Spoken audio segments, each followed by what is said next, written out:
Eu quero-lhes agradecer este convite, quero lamentar eu não estar em boa forma, como se dizia no meu tempo, eu estou de molho em casa, mas a tecnologia tem enormes vantagens, não é? Quer dizer, mesmo de molho em casa, nós podemos fazer coisas que não poderíamos fazer ou via cores.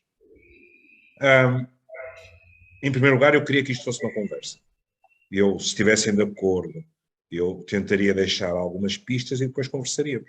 Ora bom, desde logo, a formulação que foram buscar, falando do outono da vida, sem, de modo algum, querer menosprezar o inverno, sobretudo se for um inverno com qualidade de vida, mas é algo que me agrada porque, como sabem tão bem como eu, em todas as áreas, mas nesta de um modo mais doloroso, acho eu, nós somos formatados para pensar em números, não é?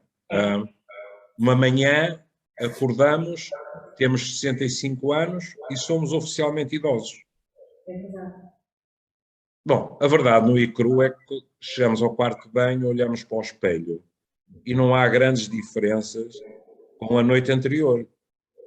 Quando muito, nós podemos estar um bocado mais em baixo porque nos encaixotam, digamos assim, num outro compartimento. Diga-se também que, atendendo ao aumento de esperança média de vida, neste momento, há colegas meus, e não só na medicina, na sociologia, na antropologia, que já não falam só de uma terceira idade, falam de uma quarta idade. Ora bom, tudo isto na área dos afetos se torna ainda mais incongruente, porque é tentar cortar às fatias um processo contínuo. Como agravante, é sempre algo que me impressiona muito. Nós dizemos, e com razão, quando falamos dos nossos pimpolhos, que este é mais descaradota, aquele é mais tímido, este tem mais jeito para isto ou mais aquilo, aquele é insuportável e tal. Não é muito habitual ouvirmos esse tipo de distinção em relação aos mais velhos. Fala-se dos mais velhos como se eles fossem um grupo homogéneo. O que não faz sentido, porque os mais velhos têm uma vida inteira atrás deles, as vidas não são iguais e, portanto, a diversidade é obrigatória. Antes de falarmos de afetos, aquilo a que eu assisti sempre, em 40 anos de prática clínica e 72 andar por aí, é que os mais velhos, em termos sexuais, foram sempre encarados como quase, ou mesmo literalmente, assexuados. Isto é muito complicado na minha profissão, porque, com a melhor das intenções, nós podemos reforçar a ansiedade ou as ansiedades em relação a esse tema de quem está à nossa frente. Por exemplo, quando eu fazia, naquele tempo, era a caixa que se fazia, não havia USFs, nem centros de saúde, fazia-se caixa. Eu lembro-me de fazer caixa e haver pessoas que vinham ter comigo e, a medo na consulta, afloravam, porque dizer que abordavam é quase um otimista, é quase uma megalomania. Afloravam, digamos assim, as questões sexuais. E é muito curioso que algumas delas diziam, eu até já falei disto com o seu colega fulano tal, e ele disse, sua marota, então, além de fazer as camisolas para os netinhos, anda com outras coisas na cabeça. Ora bem, isto é o que se chama passar uma certidão de óbito erótica a uma pessoa. Porque há uma autoridade médica, neste caso, que está a dizer, sua marota, então, ainda está a pensar nisso. Bom, as décadas voaram neste momento. Ontem, telefonou-me uma jornalista que está a fazer um trabalho, não sei quando sairá, e às tantas estamos a falar das modificações nos mais velhos, etc. E eu disse, olha à sua volta e veja quantas pessoas com mais de 60 e de 70 se separam, seja de casamento, seja de uniões de facto, seja o que for, e não há uma questão de violência doméstica, não há uma questão de diferendos, digamos assim, objetivos. A pessoa diz aos 60 e tal anos, a relação já não me satisfaz e eu tenho o direito a ser feliz. Bom, quando eu me formei em medicina, dizer isto aos 60 e tal anos, ou 70, era o mundo virado do avesso. Porque não era assim que nós éramos supostos a envelhecer. Lá está. Os netinhos, para nós homens, mais o dominó, por exemplo, e outras coisas que já. E, com todos os problemas que as generalizações acarretam, a geração de 60, e vamos entender. Porque é que eu digo que é preciso ter cuidado com as generalizações? Dizer a geração de 60 e meter, digamos assim, no mesmo discurso, São Francisco, na Califórnia, e o Porto da minha adolescência, é um filme de ficção científica. Não é? Mas a verdade no e crua é que, por arrasto, a geração de 60 que, por exemplo, nos Estados Unidos, a guerra do Vietnã teve uma enorme importância, e depois também tudo aquilo que teve a ver com o iniciar-se uma verdadeira cultura adolescente que entrava em conflito com a cultura dos pais, etc., essa gente envelheceu. E ao envelhecer, recusou-se a entrar nos estereótipos que os tinham antecedido. E, portanto, hoje, nós temos pessoas que, também em termos sexuais, têm as suas naturalíssimas exigências, ou, se quiserem, têm a nostalgia de poder exercer os direitos que lhes são devidos. Dito isto em relação ao sexo, a questão da sexualidade em termos gerais e dos afetos. Aí estamos claramente num ringue muito maior. Desde logo, tropeçamos nas palavras. Para aqueles que me conhecem, não é segredo que, por exemplo, eu considero a amizade uma forma de amor. E à medida que vamos envelhecendo, e agora estou a falar mesmo, claro que tenho amigos a dizer a mesma coisa, mas pronto, estou a falar sobretudo da clínica. Quer queiramos, quer não, a maior parte de nós faz avaliações do seu trajeto, daquilo que os rodeia, etc. Não é? O Reggiani, se bem me lembro, dizia: chega-se aos 50, é muito curioso, porque se ele tivesse cantado essa canção hoje, provavelmente diria: chega-se aos 60, aos 60 e tal. Não é? Mas ele dizia: chega-se aos 50, metade sábio, metade louco. Ou seja, é muita questão dos balanços, das hierarquias. Há coisas que foram muito importantes para nós e que deixam de ser. E há outras que rumorejavam em pano de fundo e que começam a subir, digamos assim, no top 10 das nossas preocupações. Afetos normalmente não faltam à chamada. E é por isso que a Organização Mundial de Saúde tem vindo a avisar para o facto de, no século XXI, um dos maiores problemas das nossas sociedades ser a solidão. Aqui há uma chaveta que é preciso ser de imediato posta em cima da mesa para não haver confusões. Uma coisa é estarmos sozinhos, outra coisa é estarmos sós. E podemos estar sós, não estando sozinhos.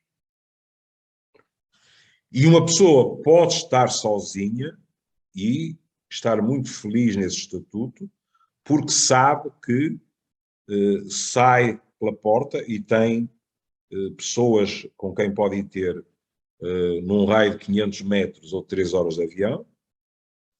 Nas relações afetivas, a diferença tem sido brutal. Nós temos visto cair a percentagem dos casamentos e ter subido a percentagem da coabitação, mas não só.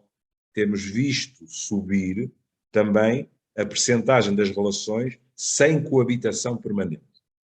Pessoas que têm o seu espaço físico e psicológico, têm uma relação monogâmica, seria impossível pedir mais uma cerimónia religiosa, para o melhor e para o pior, etc, etc, mas ambas estão de acordo que o seu espaço físico e psicológico lhes é necessário, depois os acordos de cotidiano são os mais diversos.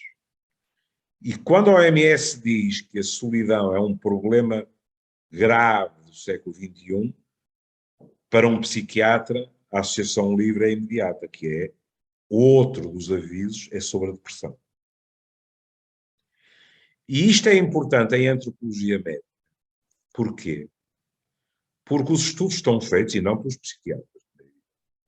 Os estudos estão feitos e as pessoas que têm redes sólidas de apoio afetivo são pessoas mais saudáveis, tanto psicológica como fisicamente. E isto, à primeira vista, parece muito estranho, que é fisicamente, sim. Fisicamente. Aquilo que são as repercussões do bem-estar psicológico são repercussões que se traduzem em aspectos físicos. Na realidade, há estudos que até provam que não é preciso sequer recorrer a essas redes de suporte. Basta sabermos que este. E isso torna a pessoa mais resistente. Para outro exemplo, algo que provavelmente todos sabem, quando nós estamos deprimidos, com muita frequência, estamos mais atreitos, desde à simples gripe, a outros problemas, porque o nosso serviço, o nosso sistema imunológico está a ser afetado também. Está tudo bem na transmissão? Está? É que só estou a ver um de vocês. Se não estou em erro, só estou a ver o Rui Bem, Távora. está tudo a correr bem. Tá? Pronto, é Já... que só estava a ver o Rui Távora. E, portanto, tive medo de escrever. Eu não tinha mexido em nada, mas estava com medo. Pronto. Muito bem. Está a ouvir muito bem. Pronto. E, portanto, nós estamos numa sociedade envelhecida, numa sociedade que, em termos de saúde, e lembrar-lhes-ia, a Organização Mundial de Saúde cada vez nos pede mais que nos concentremos na saúde e não na doença. Como é evidente, isto não quer dizer que possamos dar-nos ao luxo de desleixar a doença. A doença continua aí. Mas o pedido é que cada vez mais nos concentremos na manutenção da saúde, e isso passa por cada um de nós. É como se disséssemos: a saúde é demasiado importante para ser deixado na mão apenas dos profissionais de saúde. Não é possível. Cada vez mais há apelos para que cada um de nós seja um agente de saúde.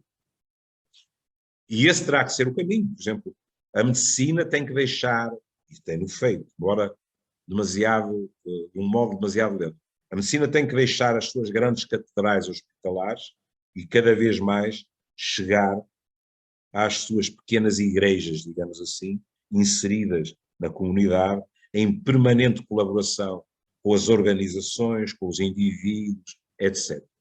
E também com intervenções transversais a outras áreas. Por exemplo, uma coisa que neste momento tem dado ótimos resultados é a chamada prescrição social. Os ingleses utilizam muito, que é: se eu estiver numa unidade de saúde familiar e me aparecer alguém com queixas, e a minha conclusão é que aquelas queixas, no mínimo, podem ser provocadas, mas no mínimo estão a ser muito agravadas pelas condições de habitabilidade, eu tenho que ter a hipótese de escrever isso, e isso ter um eco em termos da atividade de outras áreas que não o Ministério da Saúde. Pronto. Portanto, isso é importante também. Por outro lado, e se vocês estivessem de acordo, depois de referir este aspecto, seguramente esqueci de muitos, fazíamos a primeira pausa e conversávamos. E depois, em qualquer altura, eu posso falar um bocadinho mais sozinho. Depois, a questão dos afetos também se tornou extremamente importante. Porquê? Porque uma população envelhecida é uma população que implica cada vez mais o cuidar e não o curar. O que é um problema, porque a esmagadora maioria da classe médica não foi formada para o cuidar, foi formada para o curar. E o cuidar, o povo dizia, hoje em dia já não ouço essa expressão, mas quando eu trabalhava em Barão do Corvo e em Matosinhos, nos postos de caixa, ouvia muitas vezes a expressão: "Soutor, isto só com banhos de terra fria." Ou então, "não mata, mas mói." É o povo a falar da doença crónica. A doença crónica pode ser extremamente frustrante para o narcisismo do técnico de saúde. Porque, na realidade, não se consegue curar. Tem que se cuidar. E, para além disso, e vá lá, foram dados passos nos últimos tempos, temos a questão dos cuidadores. E porquê é que eu digo isto? Não apenas, e este apenas é com aspas, não apenas pela mais que justa luta em termos dos direitos dos cuidadores, para que possam desempenhar bem a sua função e para que não fiquem eles próprios doentes. Mas não é só isso. É que, atendendo ao envelhecimento da população, a estrutura clássica do cuidar alterou-se. Antigamente, em geral, cuidava alguém mais jovem de alguém mais velho. Houve alturas em que, por exemplo, uma das filhas, e essas coisas sempre sobraram mais para as mulheres, uma das filhas era praticamente decretado que não casaria, porque iria tomar conta dos pais quando envelhecesse. Mas hoje em dia, o que nós temos cada vez mais é cuidadores que são da mesma faixa etária dos cuidados. E cada vez mais pessoas que são ao mesmo tempo cuidadores e cuidados dentro do casal. E isto é muito complicado de gerir. E às vezes nós temos a tendência, também não vou dizer que seja por má vontade, mas temos um bocado a tendência para abordar isto como aquela velha frase falsa de Judas, sem querer ofender Judas, que é o pão, o amor e uma cabana e pronto, não é preciso mais nada. Às vezes no cuidar há uma certa tendência para dizer, pois, mas desde que se goste, tudo se consegue. E não é verdade. O afeto não chega. E, além disso, as dificuldades de cuidar podem prejudicar o afeto que une aquelas pessoas. Desde logo, e com isto termino, quando nós falamos dos casais, em termos de sexualidade, eu ouço com frequência uma dificuldade que é perfeitamente compreensível, que é, há pessoas que me dizem, é muito difícil para mim, num intervalo de meia hora ou 3/4 de hora, passar de pessoa cuidada ao objeto erótico. Tanto a pessoa cuidada como o cuidador, ou os dois. Não é? E eu compreendo essa dificuldade. Porque é passar de uma situação de dependência para uma situação desejavelmente igualitária. E isso, com tudo o que o erotismo implica de imaginário, de caminhar paralelamente em termos das fantasias, etc., não é fácil. Bom, estive perfeitamente em associação livre, poderíamos começar a conversar e em qualquer altura, se eu puder ou souber aprofundar algum tema, estou à disposição.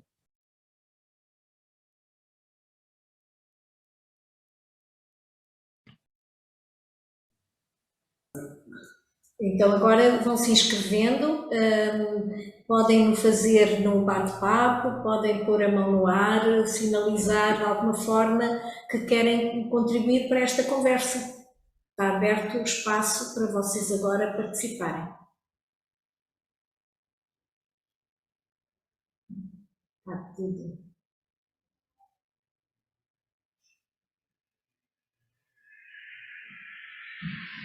Adormeci-os todos. Não, ficaram foi a pensar no que acabou de dizer. Então vamos dar-lhes mais algo. mais algum tempo às inscrições. Ou a moderadora pode ir pondo alguma questão, Sim, enquanto penso. sim. Eu tive a ouvi-lo com muita atenção e uma das questões que sempre me fui colocando, eu tenho hoje na minha situação familiar, o meu pai e a minha mãe, que são simultaneamente cuidados e cuidadores, sendo que nós vamos continuando a acompanhá-los o mais que podemos, porque, mas é tal, vejo muito o desgaste, sobretudo na minha mãe, porque o meu pai já está muito confuso e repete muitas vezes as coisas e, portanto, há momentos em que a minha mãe, por estar a corrigir, também acaba por transportar com ela algum cansaço. Mas estava aqui a pensar que, por exemplo, quando... Peço desculpa. Está aqui uma intervenção no bate-papo, é assim que se diz, não é? É. Que dizia, é importante que o Júlio veja as pessoas. Eu vou dizer as pessoas que consigo ver. Eu consigo ver o Carlos Alberto Guerreiro, a Berta Alves, o António Baião Costa e o Armando Mesquita. Não sei se carregando aqui numa setinha consigo Doutor ver Júlio, mais. as pessoas quando falarem, quando fizerem intervenção, aparecem. Aparecem? Pronto. Como Aparecem. apareceu ali, eu quis responder. Pois. Portanto, não sei se já estará alguém de facto a querer falar. A senhora está aqui a falar no chat. Fernanda, queres intervir?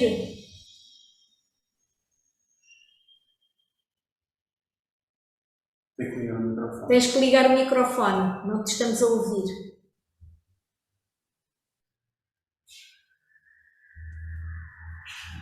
Ligada, mas ainda não, vou esperar. Já a vejo, pelo menos, mas não ouço.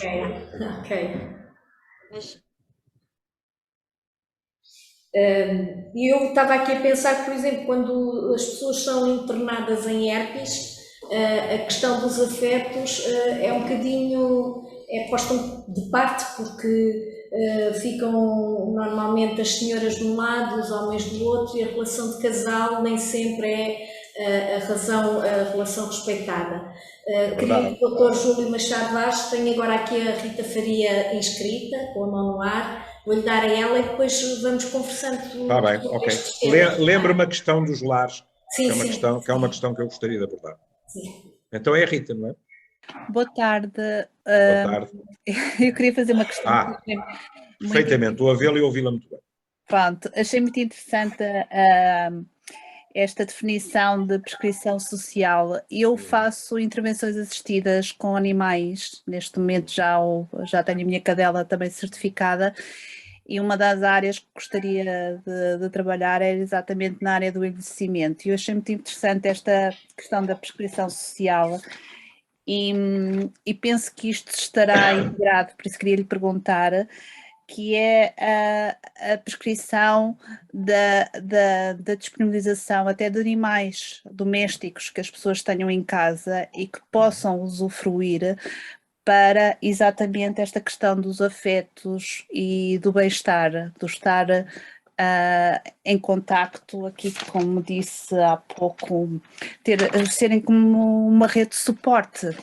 Eu não sei se está enquadrada aí na definição de prescrição social, mas eu agora estava aqui a pensar e achei que estava... Eu sou suspeito porque tenho 4 cães, não é? Portanto, para mim, se não está, passa a estar. Pronto. Em geral, daquilo que eu tenho lido, a questão da prescrição social está sobretudo relacionada com questões como condições de habitação, poluição, etc. Tem muito a ver com aquele ciclo infernal de quem é pobre vive pior, como vive pior é mais doente, e depois isto, aliás, para aí que há 48 horas, tivemos o professor Farinha Rodrigues, primeiro numa entrevista ao DN e depois no Old Friends connosco, a dizer que em Portugal, para sair da pobreza, podem ser necessárias 5 gerações. O que é escalafriante. Não é? Mas pronto, o que estava a dizer. Não deixa de ser curioso, pelo menos daquilo que eu fui ouvindo ao longo dos anos, que primeiro se ouviu falar da importância dos animais em relação aos mais novos. É muito engraçado, que é aquela questão de os mais novos habituam-se a cuidar de um bichinho, isso responsabiliza-os, o bichinho é de uma ternura. Pronto, aqui também os bichos não são todos iguais, é evidente. Não é? E é muito curioso verificar como diferentes pessoas são capazes de preferir cães a gatos e vice-versa. Mas a pouco e pouco começou-se a ler e a ouvir sobre a importância nos mais velhos. O que não é surpreendente. Porque nos mais velhos, digamos assim, sobretudo nos solitários, os animais de estimação muitas vezes têm um papel inigualável. É bom não esquecermos que os animais têm uma capacidade de entrega que não seria justo exigirmos aos humanos. Ou seja, as pessoas dizem, e eu próprio sinto, tenho cães há muitos anos, as pessoas dizem que conseguem entregar-se aos animais de uma forma que se entregaram a poucas pessoas. Porquê? Porque têm uma enorme confiança, digamos assim, no afeto do animal. O que, aliás, há sempre, como escreveram os Freud, há sempre lados escuros da lua. Esta dedicação dos animais, por exemplo, deu origem a uma piada profundamente machista, mas que há uns anos largos teve grande sucesso, que era dizer, se queres saber quem gosta de ti, fecha o teu cão e a tua mulher na mala do carro, 3 horas depois abre a mala e vê quem é que está satisfeito por te ver. O que é sinistro, mas sublinha o quê? Algo que às vezes tem consequências terríveis para os animais, que é a nossa sensação que eles nos aturam tudo. E isto pode ser muito complicado. Estava eu a dizer, para os mais velhos, isso é tão importante que não vou dizer que é só nos mais velhos, mas é mais nos mais velhos, que não é raro para um psiquiatra ver entrar alguém que fez uma descompensação depressiva porque o seu animal de estimação morreu. E que muitas vezes começa o discurso desta maneira. O doutor vai achar ridículo o que eu lhe vou dizer. Mas o meu cão, o meu gato, tal, morreu e a partir daí e desfaz em lágrimas. E não é ridículo. O que acontece é que nós temos sempre a sensação que somos bichos de jardim zoológico e que os outros não sentem o que nós sentimos. Não é verdade. Por outro lado, os animais, com os mais velhos, têm propiciado experiências que dão muito que pensar. Por exemplo, no Japão, fizeram trabalhos de investigação com idosos em lares e perguntaram-lhes o que é que eles preferiam. Se um animal de estimação verdadeiro, se um robô. E as respostas são muito curiosas.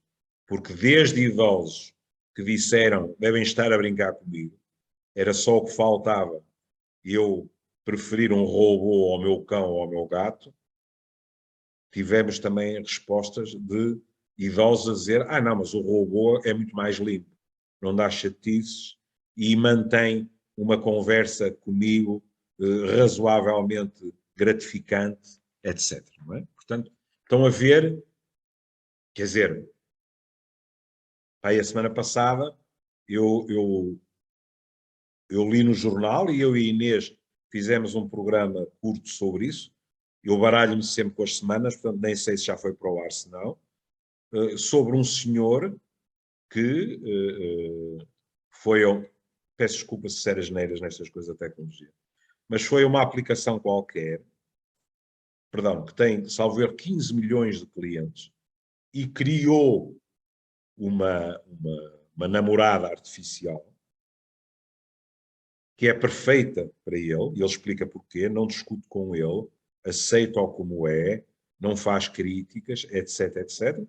E ele diz, é tê-la a ela que me permite segurar o meu casamento. porque a minha mulher tem um feitio que tal e tal e tal e tal. Depois aparece o habitual pequeno pormenor, que é a mulher não sabe que existe este outro vértice, digamos assim, neste triângulo que é natural / virtual. Portanto, voltando à questão dos animais, eu acho que os animais são... Espero que os meus colegas da bioquímica não puxem as orelhas, mas eu acho que os animais são, como tantas outras situações que nos dão prazer, desde a música, o que se possa imaginar, os animais são seguramente fontes de endorfinas para nós. E, portanto, é perfeitamente natural que as pessoas nos digam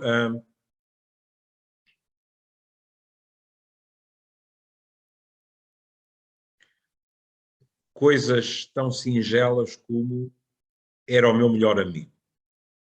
E nós pensamos, que diabo. Isto também é exagero. Não é? O melhor amigo deve ser uma pessoa. Depende muito das circunstâncias, como é evidente. Não é? Agora sim, estou completamente de acordo quanto à função que os animais podem ter, não só nos mais velhos, como disse. Não é? Agora, voltando, se me der licença, à questão que levantou, a questão dos lares.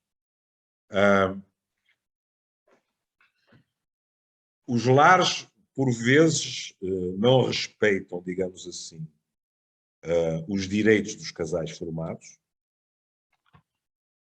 mas aqui nós podemos dizer, bom, está bem, mas nessa altura ninguém é obrigado, se conhece as regras, etc, etc. As coisas não são assim tão simples, é evidente. Mas não é só isso. Há muitos lares que não respeitam os direitos afetivos das pessoas que lá estão. Há lares que desencorajam em absoluto o estabelecimento de relações afetivas.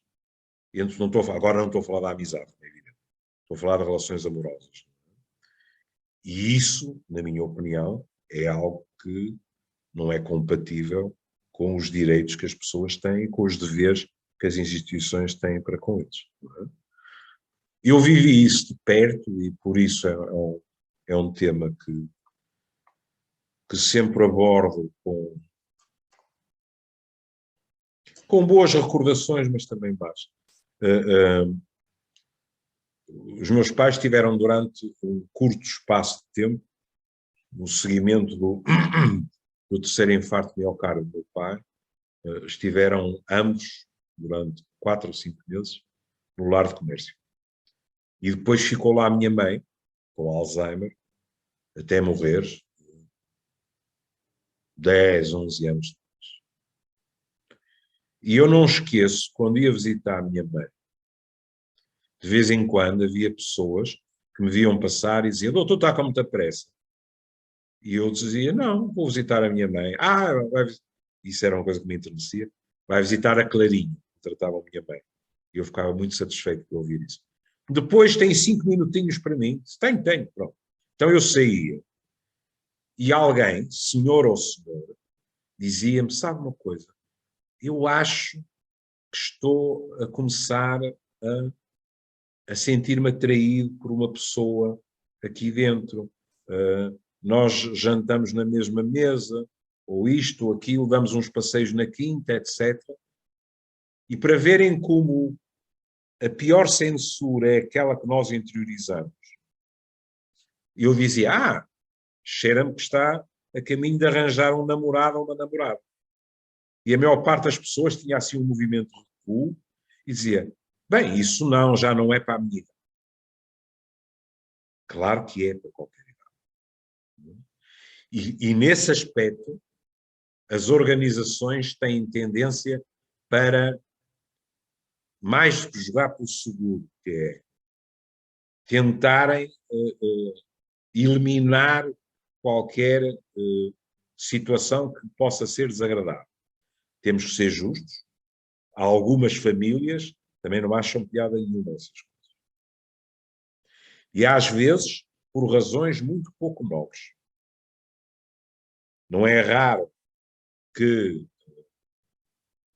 membros mais jovens da família se oponham ferozmente as relações afetivas dos pais e das mães por questões que têm a ver com heranças. Porque têm medo que possa acontecer qualquer coisa que os prejudique. Não é? E, portanto, é assim, há muito para fazer nas instituições, desde logo a formação das chefias e a formação do pessoal. Não queria deixar isso sem comentar.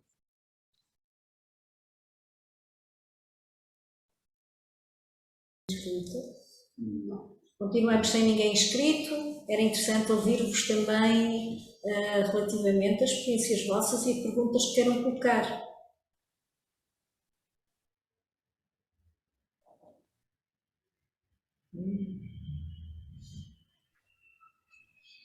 Sr. Dr. Júlio Machado Vaz, se essa situação já é complicada para casais heterossexuais, penso que mais complicada será para casais da comunidade LGBT. Como é evidente. Eu gostaria de saber qual é o olhar dentro dos lares, e já que a sua experiência é vasta no acompanhamento destas questões, qual é o olhar para quando se coloca uma situação deste tipo dentro de uma organização? Em termos das instituições, não sei nada. Conheci uma e não houve uma única vez em que alguém se dirigisse a mim que não fosse em relações heterossexuais. Okay. Ora, estamos a falar de 11 anos de visitas, no mínimo, semanais. É muita coisa e basta ir à frieza dos números. É completamente esotérico pensar que não havia pessoas que não heterossexuais numa instituição que, se bem me lembro, tinha naquela altura centenas de pessoas. Pronto. Isso fica dito. Portanto, o que eu ouço, e não é uma amostra tão grande como isso, mas ouço pessoas que passaram por instituições, e vamos ser também justos, não é só por instituições para idosos. Temos de ter essa noção. E que me relataram as dificuldades que têm quando, vamos ser claros, quando se afastam da norma heterossexual. Ponto final. Porque aí, na esmagadora maioria dos casos, as dificuldades surgem de dois lados, há uma sanduíche. Porque surgem das próprias estruturas, mas de muitos dos utentes das estruturas também.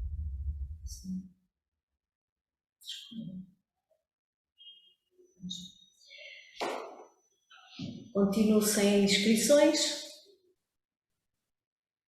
Tenho agora a Fernanda e a Georgette. Fernanda. Acho que o som. Sim. Estou com som. E desculpe eu desculpe chamar-lhe Júlia, mas já é uma companhia relativamente frequente na rádio que eu já não consigo chamar de doutor. Peço desculpa. Desde 1989, portanto vejo. Olha, mas gostava de saber qual era a sua opinião sobre as questões da longevidade e das tecnologias que estão ao dispor da longevidade e as desigualdades que criam, não é? Vamos ver. O pano de fundo, nem, na minha opinião, mas como professor de antropologia médica, nem se resume aos mais velhos. Quando falamos de longevidade, estamos a referir-nos aos mais velhos. Não é? O pano de fundo tem a ver com as diferenças abissais de acesso à saúde, é o que eu conheço melhor, conforme o estatuto socioeconómico, cultural das pessoas. É por isso que eu e tantos outros continuamos a dizer que há duas saúdes, duas justiças, duas educações, e nunca encontrei nada que me fizesse mudar de opinião. Talvez eu seja um cajunho. Pronto. À medida que as pessoas vão envelhecendo, até por limitações físicas ou mentais, há bocado quando falámos dos cuidadores, há doenças e doenças. Quer dizer, eu sou hoje amigo pessoal e serei até onde nós morrer da dama de companhia de minha mãe, porque não consigo imaginar o que é cuidar de alguém com Alzheimer 6 dias por semana e ao domingo ir visitar a pessoa. Tal é a ligação, digamos assim. Porque a demência, qualquer pessoa fica exausta. E à medida que as pessoas vão envelhecendo, na minha opinião, vai se tornando mais importante algo em que nós estamos muito longe dos mínimos. Não estou sequer a falar daquilo que podiam ser os cuidados médicos, que é os cuidados domiciliários, que são fundamentais. Desde logo a nível psicológico. As pessoas em geral, e os idosos em particular, odeiam deixar as suas casas. Com todas as exceções que possam existir. Não é? Mas em geral, odeiam. E, por outro lado, têm muitas dificuldades de acesso à saúde, desde dificuldades físicas a dificuldades financeiras, etc. Ou seja, o fosso que existe desde sempre entre os mais privilegiados e os menos privilegiados, na minha opinião, vai se acentuando com a idade, no acesso à saúde. Por outro lado, sendo eu alguém que nunca teve discursos radicais em termos de setor privado e setor público, nunca fiz segredo que sou um feroz defensor do Serviço Nacional de Saúde, mas nunca ninguém me ouviu pedir para se amarrar ao pelourinho do setor privado.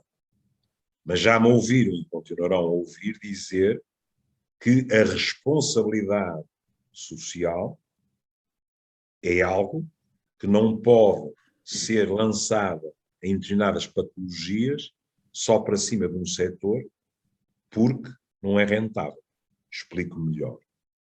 Todos nós sabemos que questões como doenças crónicas, como demências, etc., no setor privado não são muito bem recebidas, com honrosa exceção. E são, em geral, encaminhadas para o serviço público. Nota de rodapé, importante, não é só isto.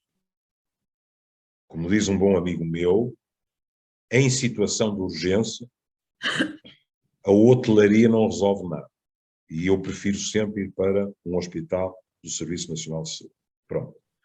E, portanto, nesse sentido, também, os cuidados paliativos. Às vezes, há alturas em que eu entendo e digo para mim mesmo, lá estás tu, ou mal disposto, ou qualquer coisa, mas há outras vezes em que há mesmo falta de honestidade intelectual em certas discussões, que é assim. Quando, por exemplo, se discute a eutanásia, ninguém está a negar a absoluta necessidade de uma cobertura total deste país com cuidados paliativos. Era o que faltava, que estivéssemos a dizer uma coisa em vez da outra. E, portanto, quando esse argumento é esgrimido, eu lamento muito, mas penso, sobretudo, quando é esgrimido por pessoas, olha, até da minha área, da saúde, etc., eu acho que não é intelectual. E isto, em termos de acesso à saúde, mais uma vez, é terrível, sobretudo para os mais velhos. Há 2 ou 3 semanas, um antigo aluno meu escrevia-me, eu acho que disse isso no amor, escrevia-me num mail, é uma coisa que me enternece, é que antigos alunos meus se mantenham em contacto comigo, é muito reconfortante. Ele escrevia-me que um dos seus pacientes, um paciente oncológico, que estava em casa, numa situação irreversível, bem acompanhado, tinha falecido. E a mulher tinha dito ao meu colega, depois de lhe ter agradecido por tudo, não é? Tinha dito, bom, então penso que é a última vez que falamos ao telefone. E ele respondeu, era o que faltava. E continua a telefonar à senhora. Agora, vamos ser práticos. Se cada um dos meus colegas de medicina geral e familiar fizesse isto às suas listas de utentes, que já são exageradíssimas, seria o caos. Mas isto é simbólico, digamos assim, para nós termos a noção da extraordinária importância do afeto na profissão. Por exemplo, também saiu há poucos dias nos jornais, naquilo, como é que se chama? Na validação de um questionário, não é? É um questionário americano que tem estado a ser validado para ver se pode ser aplicado em Portugal ou não. O termo é validação. É. Ora bem, e era e é um questionário sobre a satisfação dos utentes em oncologia.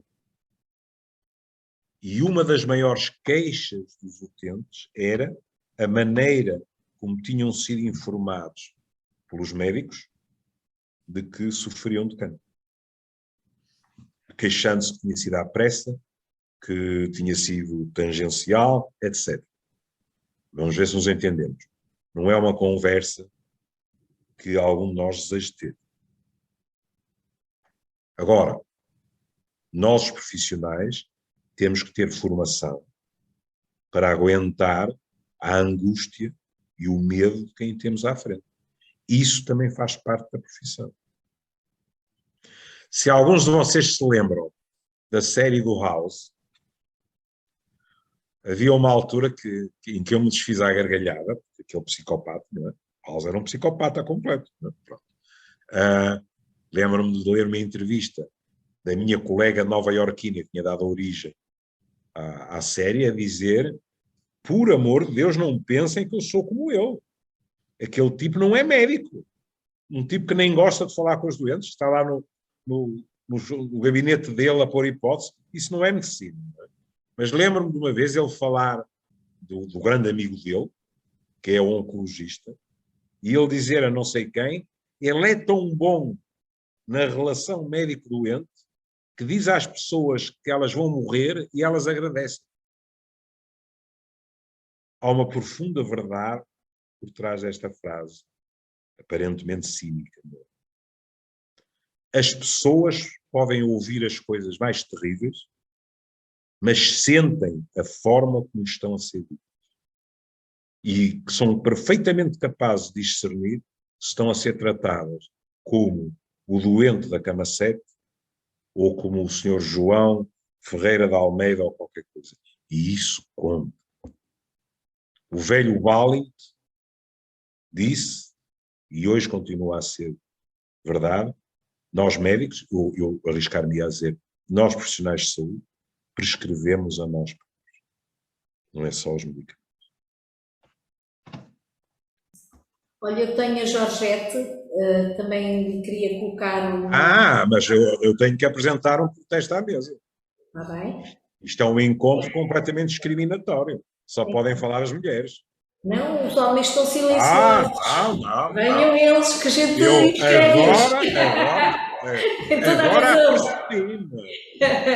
vamos lá pôr um bocadinho de paridade aqui também nas questões. Georgette. Agora é Georgette, é? Sou eu. Estou a ver. Assim, as mulheres falam sempre muito, intervêm sempre muito, é verdade, quando estão nos sítios. A questão é que elas, apesar disso tudo, em determinadas situações, são sempre deixadas para trás. Bom, enfim. A questão que eu queria aqui pôr era uma questão que diz respeito precisamente à diferença que existe em relação à sexualidade nos mais velhos, sim, precisamente entre as mulheres e os homens. Uhum. Porque se a sexualidade é uma questão que, de facto, no nosso país de que não se fala à vontade. Por exemplo, eu acho que se nós assistirmos a um filme qualquer que seja passado, por exemplo, nos países mais ao norte da Europa, estas questões da sexualidade são tratadas, por exemplo, em família, abertamente e de uma forma desprendida, e, portanto, perfeitamente normal. Aqui, eu acho, aqui em Portugal, eu acho que essas questões não são sempre um bocadinho tabu. Elas podem até ser referidas, mas num contexto muito, muito, muito fechado. Nós não falamos abertamente sobre essas coisas, não somos capazes, temos uma certa vergonha de falar nas questões da sexualidade. E, de facto, a mulher, portanto, quando vai envelhecendo, vai perdendo, como é que eu hei de dizer, vai sendo cada vez menos atrativa portanto, para os outros, para os parceiros, não é? Principalmente aqui estou-me a referir, portanto, em relação às relações heterossexuais. Pronto. E os homens, nos homens não existe, de facto, a perspectiva não é a mesma, porque facilmente um homem, sei lá, de 50, 60, até 70 anos... Isso agora foi cruel, eu tenho 72, que diabo. Não podia ter dito até aos 75. Eu também já tenho 72. Então pronto. Para mim as coisas pesam Faz favor, muito mais. mete-nos nesse barco, está bem? Pesam muito mais. E, portanto, era um bocado nesse sentido, porque, de facto, se a gente ouve falar, eu não sei se isto é verdade, se não, se é exatamente assim, mas que os homens até podem ser um bocado mais afetados do ponto de vista, sei lá, de problemas a nível sexual, com o avançar da idade, as mulheres, no fundo, perdem, vá lá, muito valor, não é? Conforme vão envelhecendo. Desculpem lá os termos, mas pronto. E era só isso que eu queria aqui, queria dizer para já. Está bem. Muito obrigado. Primeiro, em relação à sua introdução.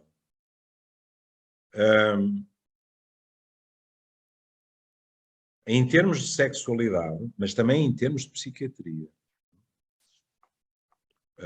as mulheres foram sempre mais disponíveis e mais abertas para falar do que os homens. A maior parte das vezes porque os homens, a masculinidade é um conceito desde logo construído muito pela negativa, que no fundo ser homem, já os antigos diziam isso, mas ser homem é não ser como as mulheres e os homossexuais. Há frases clássicas de mostra que és um homem não chora, coisas ainda por cima mentiras debochadas completamente, mas que não têm equivalente nas mulheres. A masculinidade é muito frágil, digamos assim.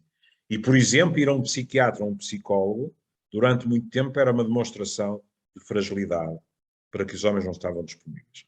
As coisas têm vindo a modificar-se, mas, em muitos dos casos, têm vindo a modificar-se por pressão das mulheres. Porque em relações heterossexuais, desde o namoro a casamentos, não é?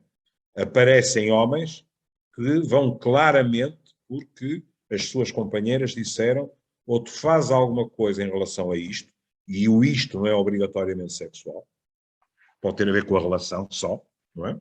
Ou então, cada um segue o seu caminho. Porque se não gostas o suficiente de mim para procurar ajuda, então, pronto.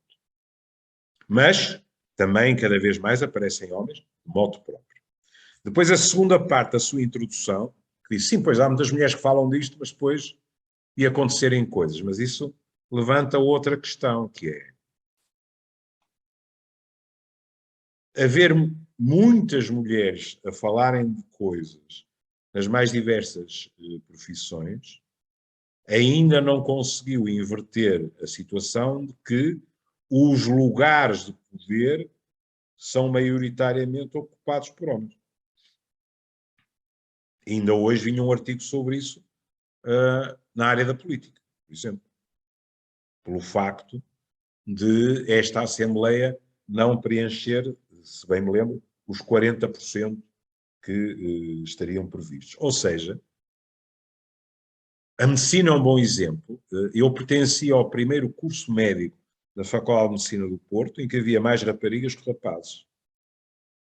O que naquele tempo, diga-se de passagem, nos pareceu um milagre do Senhor, porque nós vínhamos de liceus que não eram mistos, como é evidente. Não é? Portanto, de repente, chegar à faculdade e ver uma data de raparigas era qualquer coisa de muito atrativo. Não é? Mas, ainda hoje, embora isto se tenha atenuado muito, à medida que se vai subindo na pirâmide, não nos iludamos por haver uma Ministra da Saúde. Porque, sobretudo, nos lugares intermédios de chefia, e que são verdadeiramente aqueles que mantêm a máquina em movimento, é muito mais provável ainda encontrarem-se homens do que mulheres. Embora isso tenha vindo, felizmente, a atenuar-se. Agora, o efeito de género nos mais velhos, porque a expressão é essa. Vejam, em primeiro lugar, os mais velhos hoje ainda tiveram uma educação em que as mulheres foram aculturadas, foram formatadas para serem parcimoniosas, tanto em atos como palavras, em termos de sexualidade. Isso conta. Mas não é só isso, é que os estereótipos culturais aguentam bastante bem os homens mais velhos. Há um adjetivo que a minha avó materna utilizava e que sintetiza isso muito bem, que é, quando eu era adolescente, tinha uns valentes quilos a mais. E aquilo fazia-me sentir muito pouco atrativo para as raparigas. E a minha querida avó, para me tentar fazer psicoterapia de apoio, dizia assim: ó meu querido, não te importes, os homens não se querem bonitos, os homens devem ser interessantes. E isto traduz uma verdade, que é, não vou sequer atardar-me na questão do poder, não é? Porque há muito aquela ideia de que o poder é afrodisíaco e os homens mais velhos muitas vezes têm poder, desde o político ao financeiro, etc, etc. Não. Vou falar, por exemplo, desde as telenovelas, aos apresentadores de televisão, aos filmes de Hollywood, aos filmes franceses, o que, aliás, motivou um abaixo-assinado que foi assinado por dezenas de atrizes francesas, queixando-se que a partir de certa idade não tinham trabalho, enquanto os homens mantinham trabalho.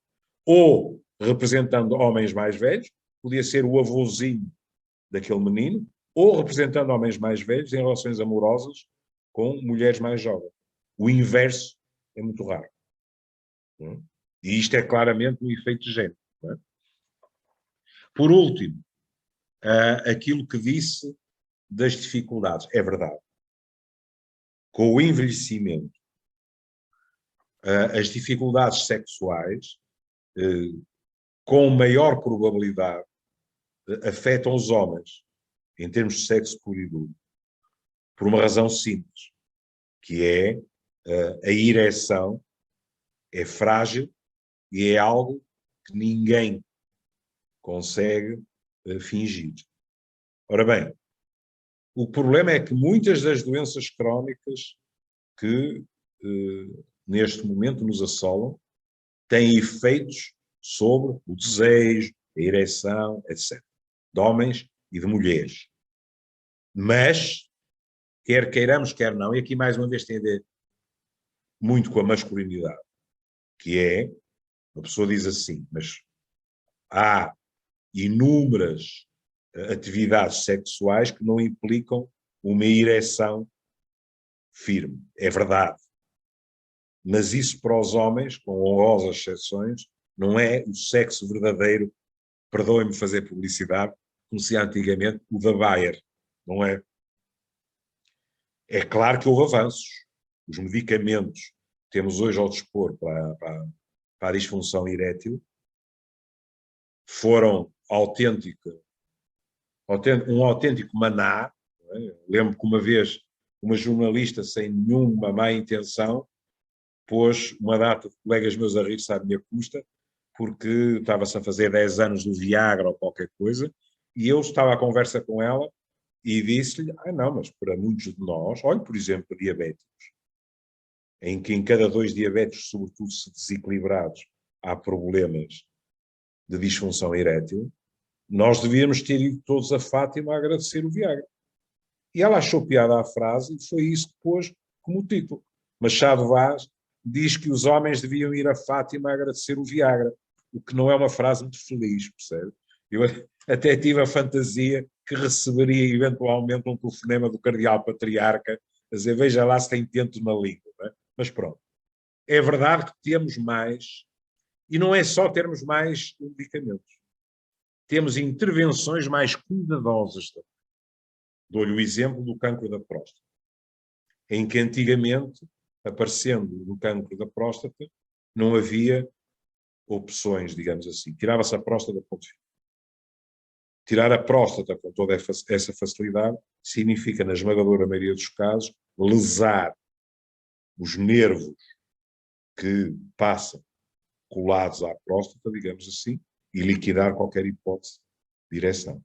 Hoje, os meus colegas urologistas só praticam prostatectomias radicais em último caso. Porque têm muito mais opções, mas também porquê? Porque a pouco e pouco os doentes passaram a ter mais votos na matéria. E os doentes começam a dizer assim, atenção, eu não estou só preocupado com a quantidade de vida, também estou preocupado com a qualidade de vida. E têm o direito, por exemplo, de aceitar determinadas intervenções, não aceitar. Nas mulheres, partindo do princípio, por exemplo, que se houve qualquer carrossel hormonal na menopausa, isso foi corrigido. Partindo do princípio que se há uma tendência para uma secura vaginal, qualquer cremezinho que se arranja por aí a torto e direito, resolve a questão. Partindo do princípio que o desejo está mantido, as mulheres têm toda a razão.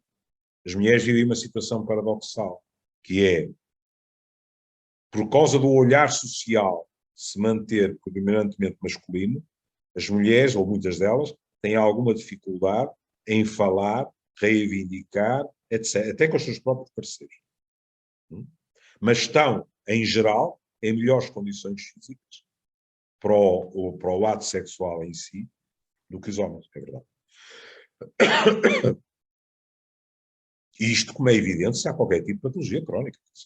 Há montes de pessoas. Eu tenho clientes meus nos 80 em que ele e ela têm, a esmagadora maioria também tem casais homossexuais, mas a maioria são heterossexuais, em que, porque os seus achaques naturais da idade não afetam a sexualidade, têm vidas eróticas que, em geral, diminuíram em termos de frequência, mas que, em muitos casos, são descritos como melhores em termos de qualidade.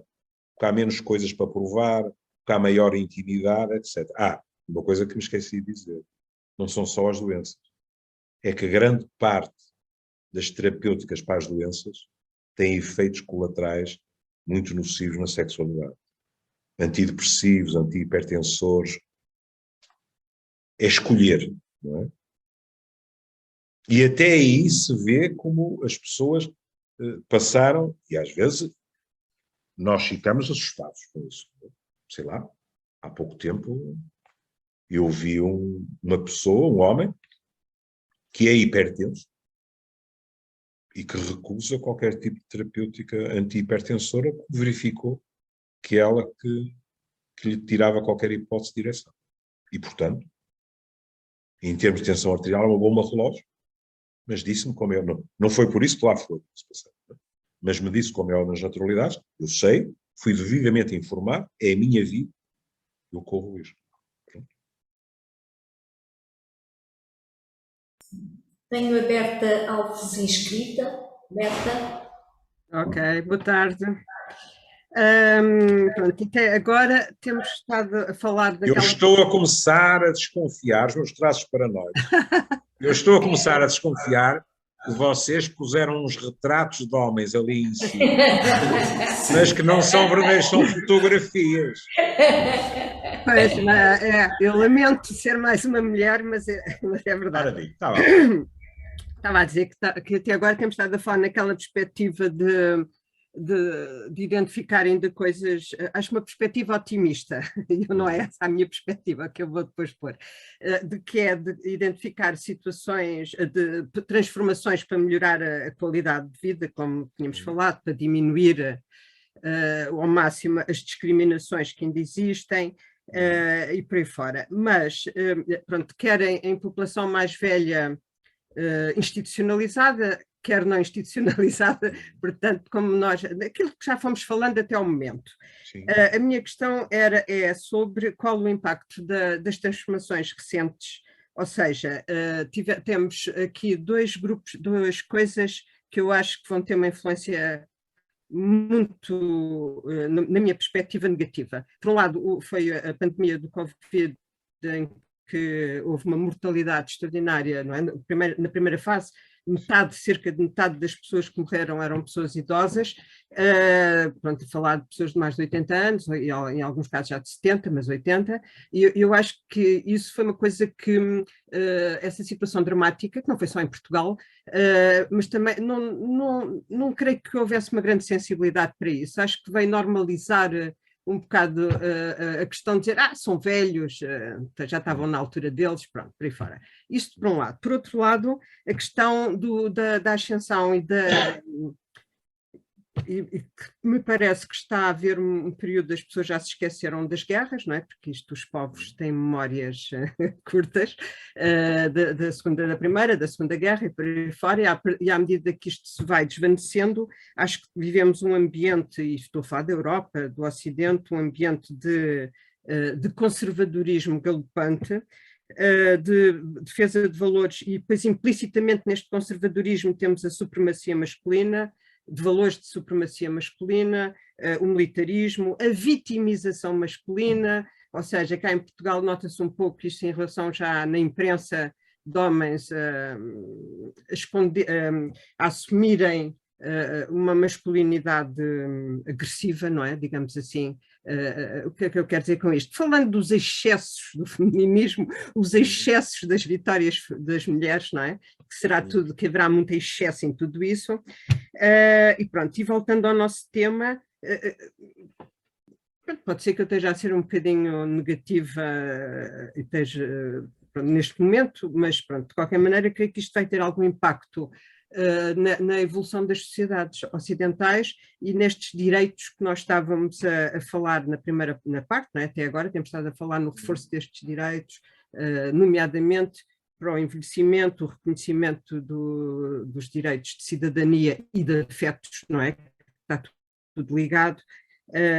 Mas eu penso, não sei, estou a lançar a questão se não vamos também levar aqui uma revoada, uma ventania de negação, de aumento de dificuldades para conseguir essa melhor qualidade de vida e esses melhoramentos nos sistemas de cuidados, de saúde, mas também de cuidados, nesse âmbito, como foi falado, não é? Nesse sentido alargado, domiciliários, mas comunitários e por aí fora. E pronto, era isto, era este mal-estar que eu queria também partilhar. Muito obrigado. Na questão da pandemia, e estando nós a falar de afetos, em primeiro lugar, é assim. Não há volta a dar aos números, não é? Quer dizer, a maior parte dos que morreram são da nossa floresta. Pronto. E isso provoca nas pessoas um sentimento de orfandade sobre certos aspectos. Se calhar é isso. aqui há uns dias eu via uma série documental sobre os diários de Andy Warhol e que falava muito da altura da SIDA, não é? E eles a dizerem, não é? Nessa altura ainda se chamava a praga gay, o cancro gay, etc. Não é? Porque havia a nostalgia que só afetasse os homossexuais. E eles a dizerem, todas as semanas partia mais alguém. Pronto.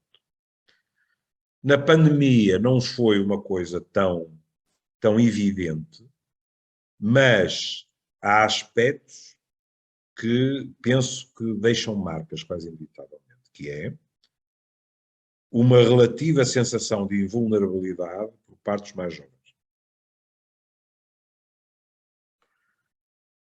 Ou seja, isto é uma doença que toca a todos, mas quem quina, desculpe o termo, são os mais velhos. Há um velho ditado popular que diz: morrer por morrer, que morra o meu pai que é mais velho. Aqui foi quase morrer por morrer, morrem os avós que são mais velhos. O que não obstou a situações completamente enternecedoras de netos a falarem para varandas e sei lá mais o quê para protegerem os seus avós. Eu estive um ano e meio sem ter um abraço de um dos meus netos. Foi um momento comovente, digamos assim. Pronto, eles um dia perceberão melhor. Essa sensação de invulnerabilidade. Depois outra questão que é o profundo cansaço das pessoas, que agrava a frequência dos comportamentos de risco. Sendo os mais velhos as pessoas que estão mais sujeitas à doença grave e à morte. Depois, neste momento, um certo odor pós-pandemia. É muito curioso, não é? Porque os números têm subido, mas de mãos dadas também com a cobertura mediática que neste momento está concentrada na guerra da Ucrânia, vive-se assim uma atmosfera em certos círculos de a pandemia já foi. E não foi. Deve ser a única afirmação de que eu tenho absoluta certeza hoje é que não foi porque eu estou infectado. Pronto. Portanto, disto eu tenho a certeza. A não ser que o teste tivesse errado. Mas não se encontra o mesmo nível de preocupação, o mesmo nível de cuidado, etc. Na questão dos afetos, houve coisas trágicas. A impossibilidade de despedidas, por exemplo. Os rituais são importantes. Enquadram os lutos, organizam-nos, enquadram os afetos. Houve colegas meus e, sobretudo, profissionais de enfermagem que fizeram tudo e mais alguma coisa para dar calor humano aos mais velhos que estavam ou mal ou que chegaram a morrer. A tecnologia ajudou, quer dizer, houve pessoas que conseguiram falar por telemóvel, etc., mas eu ouvi pessoas completamente desfeitas porque não tinham conseguido despedir-se dos seus entes queridos. E essa sensação de que pessoas morreram sozinhas ou quase, e se calhar nem foi tão evidente em Portugal como noutros sítios, em termos dos afetos foi muito complicado. Tem dado lutos complicados de fazer. É curioso verificar que a Suécia, que no início deu origem para aí a discussões extraordinárias, não é? Com os negacionistas a dizerem que os suecos é que são bons e que não há pandemia nenhuma, etc. Os suecos pediram um relatório a uma entidade independente e a linha mais sublinhada no relatório independente foi o desleixo no cuidado dos mais velhos. Que a resposta tinha sido de todo insuficiente. E, portanto, isso tinha traduzido numa taxa de mortalidade inaceitável. E o governo reconheceu isso, leu em público as conclusões e prometeu levá-las em consideração. A questão do conservadorismo. Bom, outro dia eu via um documentário, já não consigo lá ir, sobre aquela mulher americana que se bateu contra as feministas, nomeadamente contra a Gloria Steinem, por exemplo.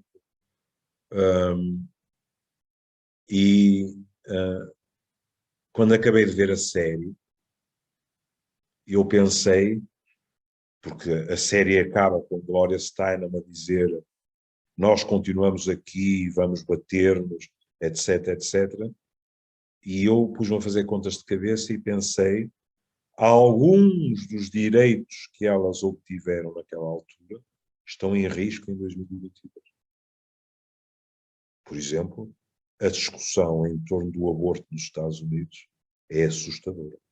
E a pressão para o Supremo Tribunal, no fundo, revogar o célebre acordo que abriu as portas ao direito das mulheres interromperem a gravidez, continua em cima da mesa. Já para não falar de todo o conservadorismo que temos encontrado, por exemplo, em Estados americanos, que estão a proibir livros atrás de livros, nas escolas secundárias, nas escolas primárias, qualquer referência à homossexualidade ou a comunidades LGBT, enfim, pronto.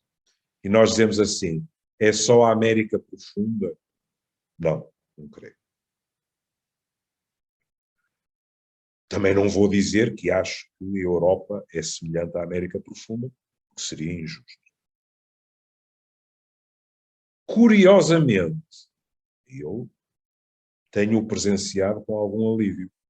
Nestes últimos tempos, aquilo que eu imaginei que seria uma ascensão inevitável da extrema-direita na Europa, curiosamente, parece ter atingido um platô e, em alguns sítios, até ter recuado.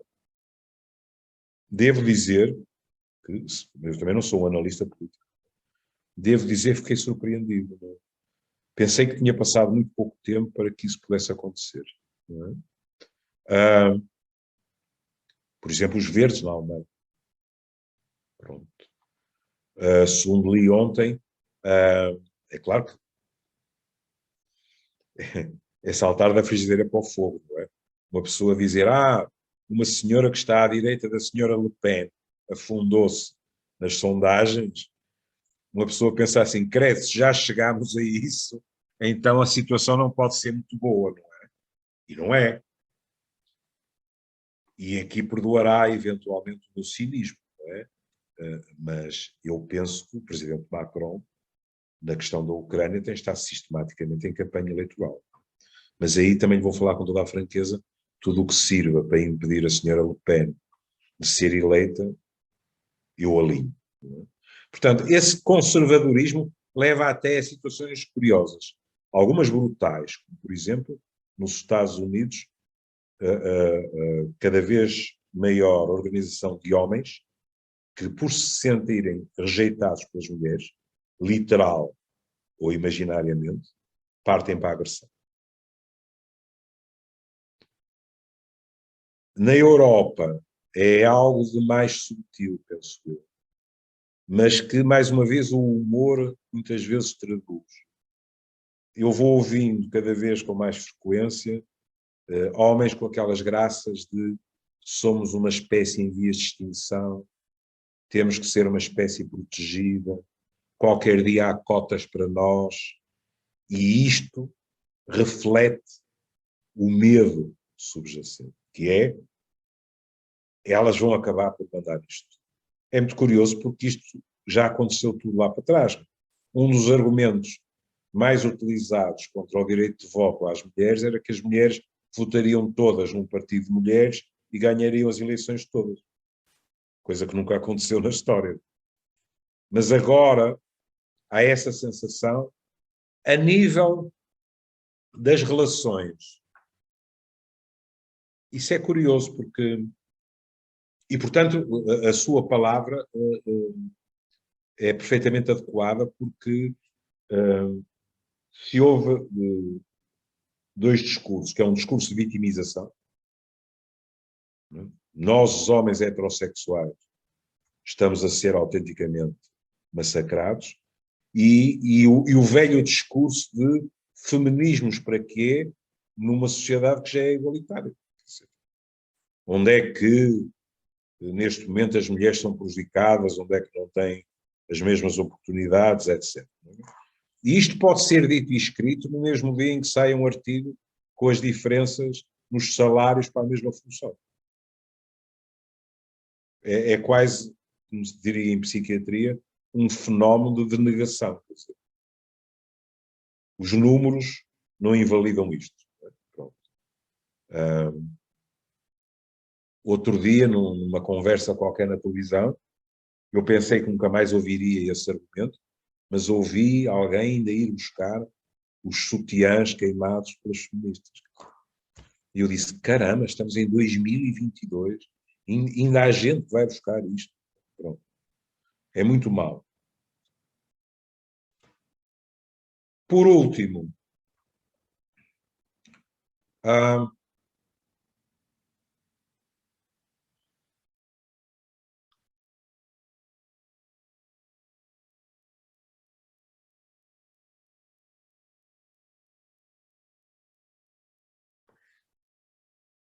algo que torna difícil a análise da realidade hoje em dia.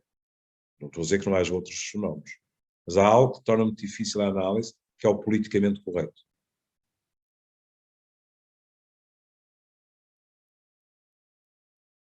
É quase impossível encontrar um homem que oficialmente não seja a favor de todos os direitos, etc, etc, etc, etc. De tal maneira que uma pessoa se pergunta, então como é que podemos ter estes números de violência doméstica?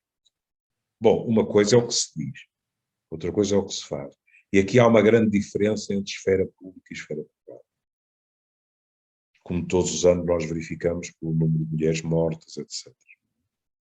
Na esfera privada, sem negar enormes diferenças, vou-lhe dar o exemplo dos Machado Vaz. Eu estive casado 10 anos sem saber estrepar um ovo. Só um dos meus filhos é casado, o filho mais velho. O filho mais velho, quase que posso jurar que não há nada em casa que não seja repartido equitativamente pelos dois, ainda por cima porque minha nora tem uma profissão complicada, que é dirige um hotel. E, portanto, tanto posso chegar às 8 da noite como chegar à meia-noite.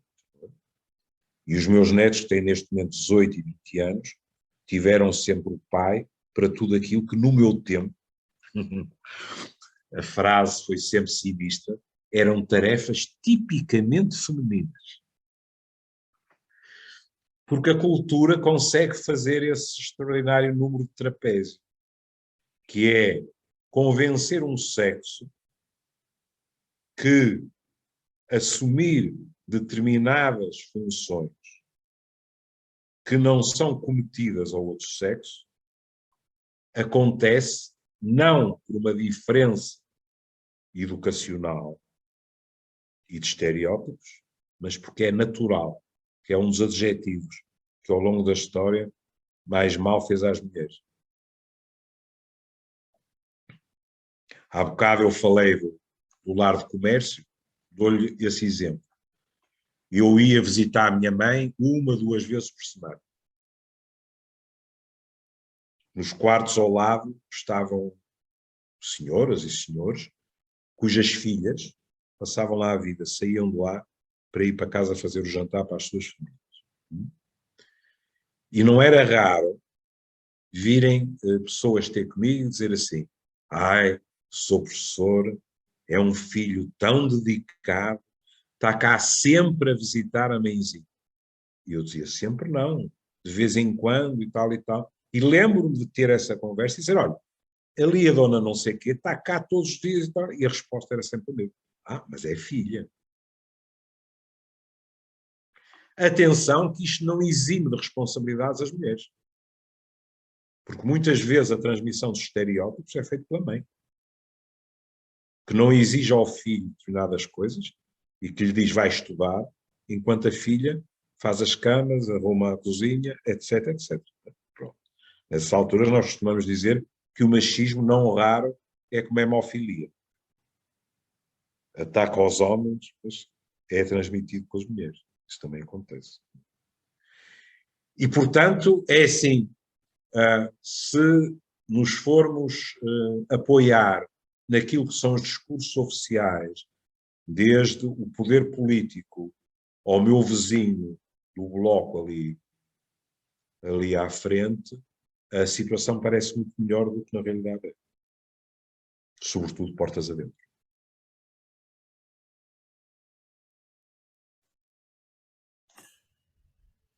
Não tenho ninguém inscrito. Tenho. Tenho. A Fernanda. Mas se há um rapaz, eu dou-lhe a vez. Os rapazes continuam silenciosos, Fernanda. Não sei o que se passa com os nossos rapazes. Era só uma pequena coisa no programa de É ou Não É, na última terça-feira, não sei se viram. Não vi. Era com o Carlos Daniel, aquele programa do Carlos Daniel. É o caso do rapaz que disse que relativamente às mulheres já não era preciso muita coisa porque elas já ganham igual, já têm salários iguais aos homens. Portanto, eu queria só deixar uma coisa importante, que é a educação é fundamental. Como este grupo é um grupo político, digamos assim, que saísse daqui uma indicação, uma orientação de que é absolutamente urgente que no espaço de educação, na escola, enfim, no espaço formal e informal de educação, que estas questões pudessem estar planificadas também. Era só isto. Fez muito bem em estabelecer a diferença entre formal e informal. Não é? Porque nós temos de ter a noção que grande parte da aculturação é informal. Não é formal, não é? Nós temos de ter a noção que quando a nossa ganapada vai para a escola, já vai aculturar. Claro. E também temos de ter outra noção, que é que escola é que queremos ter. Se há uma escola para formar cidadãos, então não pode ser uma escola a funcionar como a que temos neste momento. Em termos de condições de trabalho para os professores, em termos de números, nós temos escolas que são verdadeiros depósitos. E que isso é verdade, vê-se nos números de candidatos a profissões que desembocam no ensino, que não para de descer. E no número de pessoas que antecipam reformas, e que na minha profissão me dizem, eu gosto de ser professor, já não consigo ser. Então, eu estava aqui a pensar no papel feminino e quando me aposentei tinha uma das minhas noras grávida e naturalmente, a tal palavra, era adquirido que o menino, quando nascesse, ficaria com a avó até ter idade para ir para o infantário. E pronto, eu tive que dizer não, a avó vai se aposentar, mas não se aposenta da vida, estarei cá para apoiar nas questões quando ele tiver problemas de saúde, etc. Mas no resto terão que ser vocês a encontrar-se nos dois as respostas para o vosso filho. E isto doeu muito a mim como doeu a eles, porque eu senti-me como se fosse a pior avó do mundo.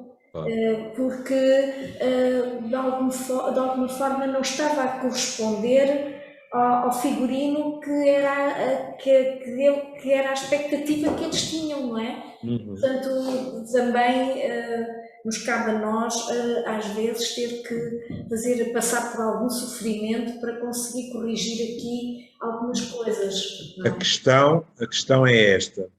Um dos problemas desta sociedade, e sobretudo dos mais novos, e eu nunca fui um saudosista a dizer, antigamente é que era bom. Mas, quando digo os mais novos, estou a falar, não é dos de 15 e 14 só. Estou a falar de gente muito mais velha. É a baixíssima tolerância à frustração. E isso é muito complicado. Porque a vida não é sempre fácil. E depois, se a pessoa não está habituada a lidar com a frustração, é complicado. Eu ia-vos pedir, se não se importassem, que ficássemos por aqui. Eu estou Com certeza. com dificuldades respiratórias, como imaginam, Olha, e já nós vamos em 1h30. Nós agradecemos profundamente. Nada, e estou à vossa disposição para Ajudou-nos a combinarmos pensar outra aquela. num dia Com qualquer. Está certeza. bem? Está bem. Muito obrigada. Uma Um boa abraço a todos As e aos melhoras. homens, resistam.